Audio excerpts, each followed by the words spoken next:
జై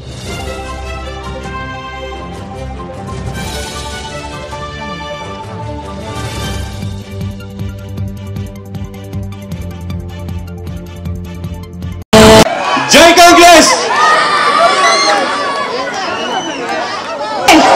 హస్తం గుర్తుకే అన్నా, గుర్తు ముఖ్యం. హస్తం గుర్తన్నా, హస్తం గుర్తు అభయ హస్తం అవుతుంది, అభయ హస్తం అవుతుంది. హస్తం గుర్తు రాజశేఖర రెడ్డి గారి గుర్తు. అన్నా ఆశీర్వదించండి అన్నా, మంచి రోజులు వస్తాయి. ఆశీర్వదించండి అన్నా, ఆశీర్వదించండి అమ్మ, ఆశీర్వదించండి అమ్మ, ఆశీర్వదించండి.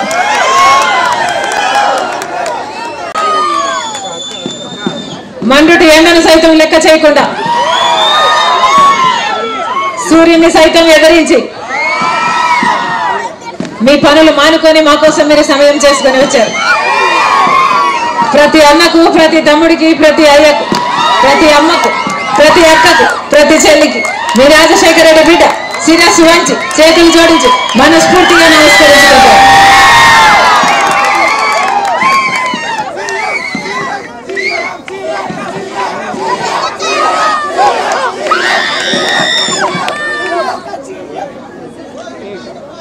అన్నా మళ్ళీ ఎన్నికలు వచ్చాయి. 5 సంవత్సరాలు అయిపోయింది మీరు ఓట్లేసి, మళ్ళీ ఎన్నికల టైం వచ్చింది. అవునా? ఎంత ఇస్తారట? ఓటుకి ఎంత? 5, 2000, 5000 అంటే ఒకరు 5000, ఒకరు 2000.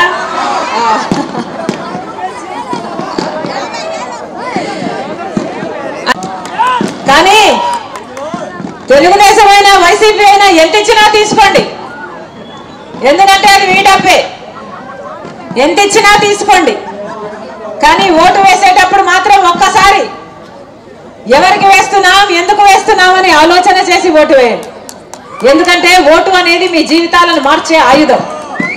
5 సంవత్సరాలకు ఒక్కసారి మాత్రమే వచ్చే ఆయుధం. మీ జీవితమే కాదు, మీ బిడ్డల జీవితాన్ని, వాళ్ళ భవిష్యత్తును నిర్ణయించేది మీ ఓటు. కాబట్టి ఒక్కసారి ఆలోచన చేసి ఓటు వేయండి. మన రాష్ట్రం ఏర్పడి 10 సంవత్సరాలు అయిపోయింది. 10 సంవత్సరాలలో మొదటి 5 సంవత్సరాలు చంద్రబాబు గారు ముఖ్యమంత్రిగా ఉన్నారు.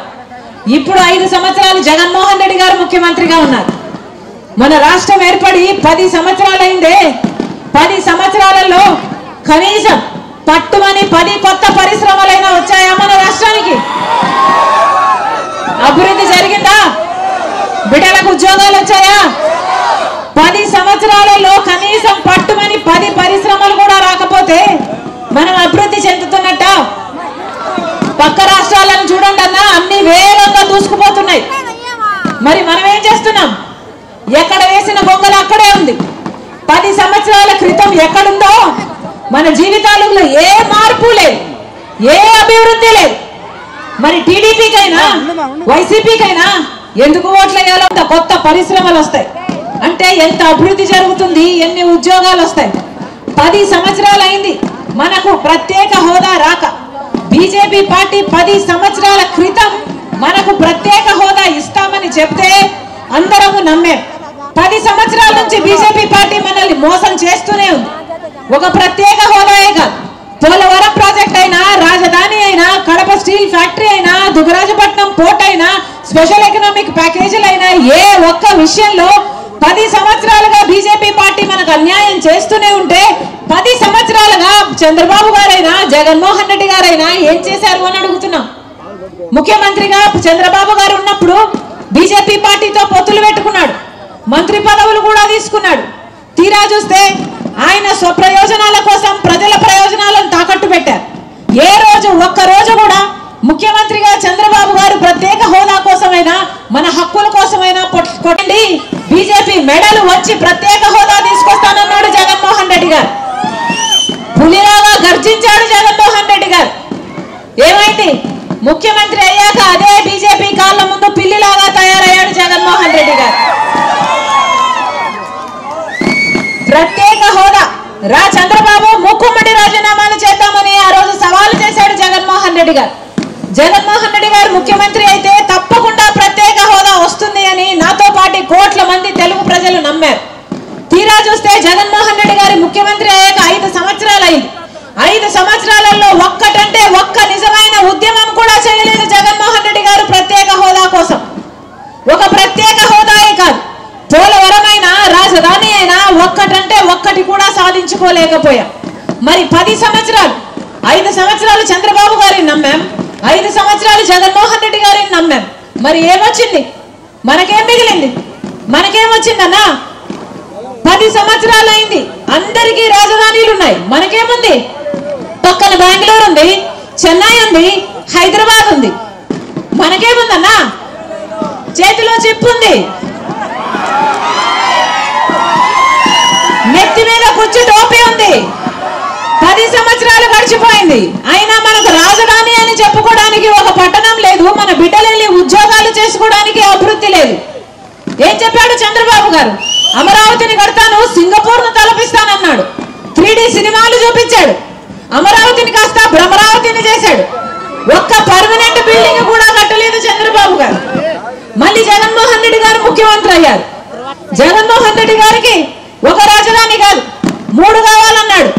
పోనీ 3 ఇలాగే కొనసాగితే మన బిడ్డలంతా ఉద్యోగాలు లేక ఇప్పటికే మన బిడ్డలంతా 8,000 రూపాయలు 10,000 రూపాయలకు చిన్న చిన్న ఉద్యోగాలు చేసుకుంటున్నారు. ఇది ఇలాగే కొనసాగితే మన బిడ్డలంతా ఉద్యోగాల కోసం వేరే రాష్ట్రాలకు వలసపోతారు. మన రాష్ట్రం, ఆంధ్ర రాష్ట్రం అసలు యువతే లేని రాష్ట్రంగా తయారవుతుంది. ఇదేనా మనకు కావాల్సింది? ఎవరు బాగుపడుతున్నారు వీళ్ళ పాలనలో? రాజశేఖర రెడ్డి గారు రైతుల్ని ఎలా చూసుకున్నాడనా? ఎవరు బాగుపడుతున్నారు వీళ్ళ పాలనలో? రాజశేఖర రెడ్డి గారు రైతుల్ని ఎలా చూసుకున్నాడనా? రైతుల్ని నెత్తిన పెట్టుకున్నాడు రాజశేఖర రెడ్డి గారు. రైతుల కోసం ఎంతో చేశాడు రాజశేఖర రెడ్డి గారు. అది జగన్మోహన్ రెడ్డి గారు కనీసం డ్రిప్పుకు సబ్సిడీ ఉందా? పంట నష్టపోతే పంట నష్టపరిహారం ఉందా? ఇలాగే 5 సంవత్సరాల క్రితం జగన్మోహన్ రెడ్డి గారు మైకు పట్టుకొని నన్ను గెలిపించండి, 3,000 కోట్లతో ఒక ధర స్థిరీకరణ నిధి ఏర్పాటు చేస్తాను రైతుల కోసం అన్నాడు. ఒక్క సంవత్సరం అయినా రైతుల కోసం మద్దతు ధర పక్కన పెడతానన్నాడు. ఒక్క సంవత్సరం కూడా పెట్టలేదు జగన్మోహన్ రెడ్డి గారు. మరి వీళ్ళ రాజశేఖర రెడ్డి గారి ఆశయాలను నిలబెట్టేది? ఒకసారి ఆలోచన చేయండి. బిడ్డల్ని ఎక్కడ పెట్టుకున్నాడన్నా రాజశేఖర రెడ్డి గారు? గుండెల్లో పెట్టుకొని చూసుకున్నాడు. అదే జగన్మోహన్ రెడ్డి గారు బిడ్డల్ని జీవితాలను నాశనం చేస్తున్నాడు కళ్ళ ముందే. ఏం చెప్పాడు జగన్మోహన్ రెడ్డి గారు? 5 సంవత్సరాల క్రితం ఇలాగే మైకు పట్టుకొని సంక్రాంతి వచ్చినప్పుడల్లా జాబ్ క్యాలెండర్ వస్తుంది అన్నాడు. గుడ్డి గుర్రాలకు పళ్ళు దోమేరా? ఏం చేసినట్టన్నా? ఎందుకేయాలి వీళ్ళకు ఓట్లు? 23,000 టీచర్ ఉద్యోగాలు ఉన్నాయన్నాడు జగన్మోహన్ రెడ్డి గారు. ముఖ్యమంత్రి కాకముందు ఇలాగే మైకు పట్టుకొని సిగ్గు లేదా చంద్రబాబు 7,000కే నోటిఫికేషన్లు ఇస్తున్నామని ఆ రోజు తిట్టిపోశాడు జగన్మోహన్ రెడ్డి గారు. మరి ఈ రోజు 5 సంవత్సరాల తర్వాత 23,000 టీచర్ ఉద్యోగాలు ఇంకా ఖాళీగానే ఉన్నాయి. ఎందుకంటే జగన్మోహన్ రెడ్డి గారు భర్తీ చేయలేదు కాబట్టి. ఇప్పుడు ఎన్నికలు వచ్చాయి కాబట్టి 6 నెలల ముందు, 2 నెలల ముందు 6,000తో ఒక దగా డిఎస్సి ఇచ్చాడు జగన్మోహన్ రెడ్డి గారు. ముందెందుకు ఇవ్వలేదు? ఏం చేసినట్టు? 5 సంవత్సరాలు గడిచిపోయాయి. కనీసం కుంభకర్ణుడైనా 6 నెలలు నిద్రపోతాడు, 6 నెలలు పనిచేస్తాడే. మరి జగన్మోహన్ రెడ్డి గారు ఏం చేసినట్టు? ప్రజల కోసం ఆలోచన చేస్తున్నారా వీళ్ళు? ఏం చెప్పాడు జగన్మోహన్ రెడ్డి గారు? పూర్తి మద్యపాన నిషేధం చేస్తానన్నాడు. అయిందన్నా? పూర్తి మద్యపాన నిషేధం చేయకపోతే నేను మళ్ళీ వచ్చి ఓట్లు అడగనన్నాడు జగన్మోహన్ రెడ్డి గారు. అయిందా పూర్తి మద్యపాన నిషేధం?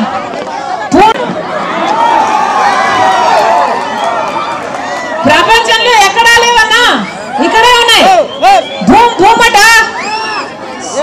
3 క్యాపిటల్ అట, స్పెషల్ స్టేటస్ అట, డిఎస్సి అట, ప్రెసిడెంట్ మెడల్ అట. ఎక్కువ చచ్చిపోతున్నారు పక్క రాష్ట్రాలతో పోలిస్తే. లివరు, కిడ్నీలు చెడిపోయి. ఎవరైనా పట్టించుకుంటున్నారా అన్న? ఎవరైనా పట్టించుకుంటున్నారా? అది కూడా ఓన్లీ క్యాష్ అట కదా, నో డిజిటల్ పేమెంట్స్ అట కదా. ఏమైతుందన్నా? సేల్స్ ట్యాక్స్ ఎక్కడ? స్టేట్ ట్యాక్స్ ఎంత? సెంట్రల్ ట్యాక్స్ ఎంత? ఎంత అమ్ముతున్నారు? ప్రభుత్వాలకు ఎంత పోతుంది? మొత్తం అంతా ఒక మాఫియా లాగా తయారైంది. ఒక పాడు లేదు, ఒక పద్ధతి లేదు. ఏం జరుగుతుంది మన రాష్ట్రంలో? దోపిడీ జరుగుతుంది, దొంగల పాలన అయిపోయింది. ఒక పక్క లిక్కర్ మాఫియా, ఒక పక్క శాండ్ మాఫియా, ల్యాండ్ మాఫియా. పోలీసులు కళ్ళ ముందే చేస్తున్నారు. ఏం జరుగుతుంది మన రాష్ట్రంలో? ఒక్కటైనా సరిగ్గా వ్యవహరిస్తున్నారా?